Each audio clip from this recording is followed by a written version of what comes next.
हरे कृष्णा। राधे राधे। आप सभी का आपके अपने YouTube चैनल पर बहुत बहुत स्वागत है। आज हम सुनेंगे कार्तिक मास महात्म के 10वें अध्याय की कथा। तो चलिए प्रारंभ करते हैं। राजा पृथु बोले, हे मुनि श्रेष्ठ नारद जी, आपको प्रणाम है। कृपया अब यह बताने की कृपा कीजिए कि जब भगवान शंकर ने अपने मस्तक के तेज को क्षीर सागर में डाला तो उस समय क्या हुआ। नारद जी बोले, हे राजन, जब भगवान शंकर ने अपना वह तेज क्षीर सागर में डाल दिया, उस समय वह शीघ्र ही बालक होकर सागर के संगम पर बैठकर सागर को भय देने वाला रुदन करने लगा। उसके रुदन से संपूर्ण जगत व्याकुल हो उठा, लोकपाल भी व्याकुल हो उठे, चराचर चलायमान हो गया। शंकर सुमन के रुदन से संपूर्ण ब्रह्मांड व्याकुल हो गया। यह देखकर सभी देवता और ऋषि मुनि व्याकुल होकर ब्रह्मा जी की शरण में गए और उन्हें प्रणाम कर उनकी स्तुति करने लगे। उन सभी ने ब्रह्मा जी से कहा, हे पितामह, यह तो बहुत ही विकट और परिस्थिति उत्पन्न हो गई है। हे महायोनियों, इसको नष्ट कीजिए। देवताओं के मुख से इस प्रकार सुनकर ब्रह्मा जी सत्यलोक से उतरकर उस बालक को देखने के लिए सागर तट पर आए। सागर ने ब्रह्मा जी को आता देखकर उन्हें प्रणाम किया और बालक को उठाकर उनकी गोद में दे दिया। आश्चर्यचकित होते हुए ब्रह्मा जी ने पूछा, हे सागर, यह बालक किसका है? यह बालक किसका है? शीघ्रतापूर्वक कहो। सागर विनम्रतापूर्वक बोला, प्रभु, यह तो मुझे ज्ञात नहीं है, परंतु मैं इतना अवश्य जानता हूँ कि यह गंगा सागर के संगम पर प्रकट हुआ है। इसलिए हे जगतगुरु, आप इस बालक का जातकर्म आदि संस्कार करके इसका जातक फल बताइए। नारद जी राजा पृथु से बोले, सागर ब्रह्मा जी के गले में हाथ डालकर बार बार उनका आकर्षण कर रहा था। फिर तो उन्होंने ब्रह्मा जी का गला इतनी जोर से पकड़ा कि उससे पीड़ित होकर ब्रह्मा जी की आंखों से अश्रु टपकने लगे। ब्रह्मा जी ने अपने दोनों हाथों को जोर लगाकर किसी प्रकार सागर से अपना गला छुड़वाया और सागर से कहा, हे सागर, सुनो, मैं तुम्हारे इस पुत्र का जातक फल कहता हूँ। मेरे नेत्रों से जो यह जल निकला है, इस कारण इसका नाम जलंधर होगा। उत्पन्न होते ही यह तरुणावस्था को प्राप्त हो गया है, इसलिए यह सब शास्त्रों का परगामी, महापराक्रमी, महावीर, बलशाली, महायोद्धा और रण में विजय प्राप्त करने वाला होगा। यह बालक सभी दैत्यों का अधिपति होगा। यह किसी से भी पराजित न होने वाला तथा भगवान विष्णु को भी जीतने वाला होगा। भगवान शंकर को छोड़कर यह सबसे अवध्य होगा। जहाँ से इसकी उत्पत्ति हुई है, यह वहीं जाएगा।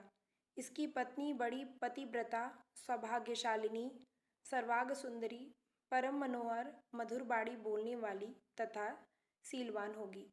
सागर से इस प्रकार कहकर ब्रह्मा जी ने शुक्राचार्य को बुलाया और उनके हाथों से बालक का राज्याभिषेक कराकर स्वयं अंतर्ध्यान हो गए। बालक को देखकर सागर की प्रसन्नता की सीमा न रही। वह हर्षित मन से घर आ गया। फिर सागर से उस बालक का लालन पालन कर उसे पुष्ट किया। फिर कालनेमी नामक असुर को बुलाकर वृंदा नामक कन्या से विधि पूर्वक उसका विवाह करा दिया।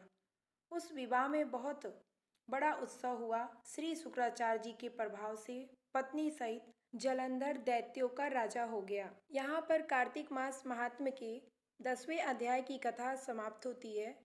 11वें अध्याय की कथा हम कल सुनेंगे। अब सुनते हैं कार्तिक मास में सुने जाने वाली पोपाबाई की कथा। एक पोपाबाई थी, वह नियम व्रत बहुत करती थी।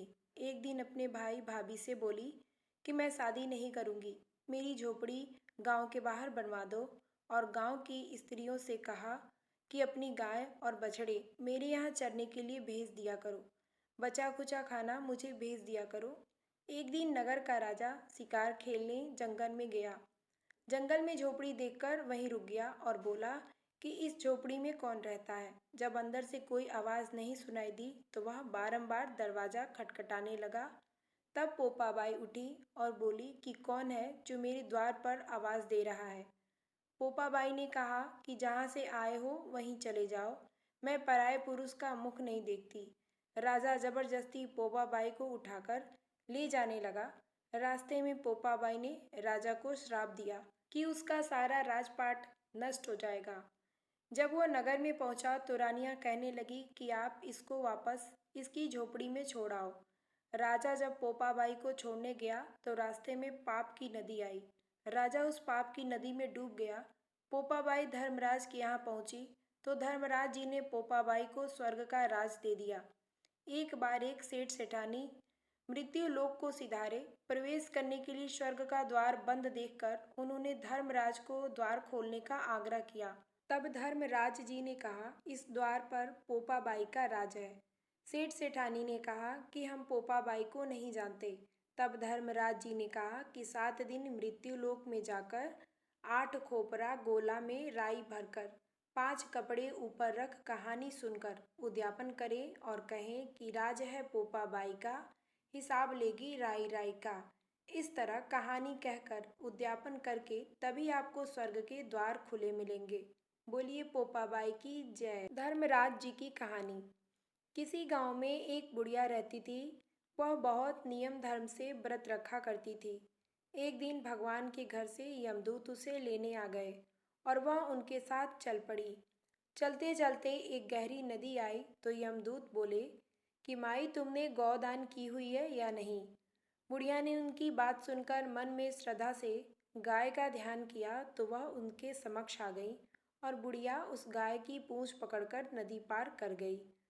वह यमदूत के साथ फिर आगे बढ़ी तो काले कुत्ते आ गए।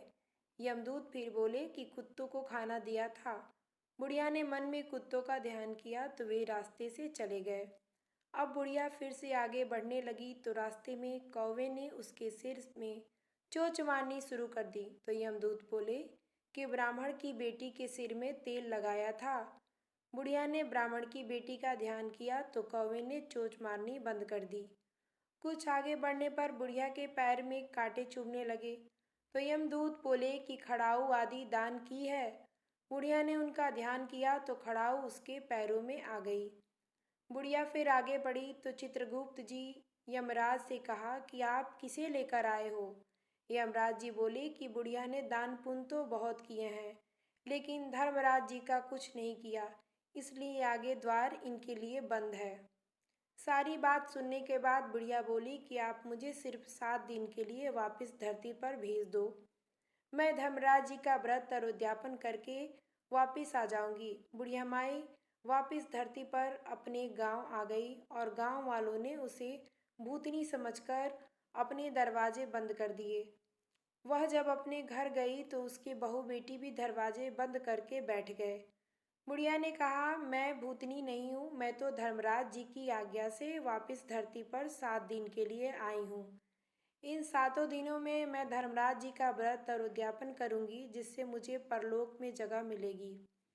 बुढ़िया की बातों में आश्वस्त होकर बहू बेटे उसके लिए पूजा की सारी सामग्री एकत्रित करते हैं, लेकिन जब बुढ़िया कहानी कहती है तब वह हुंकारा नहीं भरते, जिससे बुढ़िया फिर अपनी पड़ोसन को कहानी सुनाती है और वह हुंकारा भरती है। 7 दिन की पूजा व व्रत उद्यापन के बाद धर्मराज जी बुढ़िया को लेने के लिए विमान भेजते हैं। स्वर्ग का विमान देख उसके बेटे बहू के सारे गांव वाले भी स्वर्ग जाने के तैयार हो गए। बुढ़िया ने कहा कि तुम कहाँ तैयार हो रहे हो, मेरी कहानी तो केवल पड़ोसन ने सुनी है, इसलिए वही साथ जाएगी। सारे गांव वाले बुढ़िया से धर्मराज की कहानी सुनाने का आग्रह करते हैं। तब बुढ़िया उन्हें कहानी सुना देती है। कहानी सुनने के बाद सारे ग्रामवासी विमान में बैठकर स्वर्ग जाते हैं। तो धर्मराज जी कहते हैं कि मैंने तो विमान केवल बुढ़िया के लिए भेजा था। बुढ़िया माई कहती है कि हे धर्मराज, मैंने जो भी पुण्य किए हैं उनमें से आधा भाग आप गांव वालों को दे दो। इस तरह से धर्मराज ने ग्रामवासियों को भी स्वर्ग में जगह दे दी। हे धर्मराज महाराज, जैसे आपने बुढ़िया के साथ सभी गांव वालों को भी स्वर्ग में जगह दी, उसी तरह से हमें भी देना। कहानी सुनकर हुंकारा भरने वाले को भी और कहानी कहने वाले को भी जगह देना। धर्मराज महाराज जी की जय। धर्मराज महाराज जी की जय। कार्तिक मास की सभी कहानी को सुनने के बाद सुनी जाने वाली तपसी लपसी की कहानी। इस कहानी को सुने बिना किसी भी कथा कहानी का फल नहीं मिलता। लपसी व तपसी 2 भाई थे। इनमें लपसी सवा सेर लापसी बनाकर भगवान को भोग लगाकर खुद खा लेता था, जबकि तपसी भगवान की तपस्या में ही लगा रहता था। एक दिन दोनों में इस बात को लेकर विवाद हो गया कि दोनों में भगवान का बड़ा भक्त कौन है। लपसी ने कहा कि सवा सेर लापसी का भोग लगाने पर वह बड़ा भक्त है और तपसी तपस्या करने की वजह से खुद को भगवान का बड़ा सेवक कहा। तभी वहाँ से गुजर रहे नारद मुनि ने उन्हें देख लिया। पूछने पर उन्होंने अपने विवाद का कारण उन्हें बता दिया। तब नारद जी ने कहा कि इसका फैसला वे कर देंगे। अगले दिन जब लपसी और तपसी अपनी अपनी भक्ति में लग गए तो नारद जी ने चुपके से सोने की 2 भारी अंगूठी दोनों के आगे रख दी। जब लपसी की नज़र उस पर पड़ी तो उसने अंगूठी पर कोई ध्यान नहीं दिया, लेकिन तपसी ने तपस्या करते हुए चुपचाप उसे घुटनों के नीचे दबा लिया। उसके बाद जब नारद मुनि फिर वहां आए तो दोनों फिर कौन बड़े का सवाल दोहरा दिया, जिससे सुन नारद जी ने तपसी को खड़ा होने के लिए कहा। खड़ा होते ही तपसी के नीचे दबी अंगूठी नीचे गिर गई, जिसके बाद नारद जी ने तपसी से कहा कि इस तपस्या करने पर भी तुम्हारे मन में चोरी का भाव है, जबकि भगवान का भोग लगाकर खुद ही जीवने वाले लपसी में ये भावना नहीं है, इसलिए दोनों में लपसी बड़ा है। ये सुन तपसी शर्मिंदा होकर नारद जी के चरणों में गिर पड़ा और अपनी तपस्या का फल मिलने का उपाय पूछा। तब नारद जी ने कहा, यदि कोई गाय और कुत्ते और अपनी तपस्या का फल मिलने का उपाय पूछा। तब नारद जी ने कहा, यदि कोई गाय और कुत्ते और अन्य बेबस जानवरों को रोटी नहीं बनाएगा, गरीबों को भोजन कर दक्षिणा नहीं देगा और दिए से दिया जलाएगा तो उसके पुण्यों का फल तुझे मिलेगा। इसी तरह यदि कोई सारी कहानी सुनकर तुम्हारी कथा नहीं सुनेगा तो उसका पुण्य फल भी तुझे ही मिलेगा। तुलसी माता की आरती।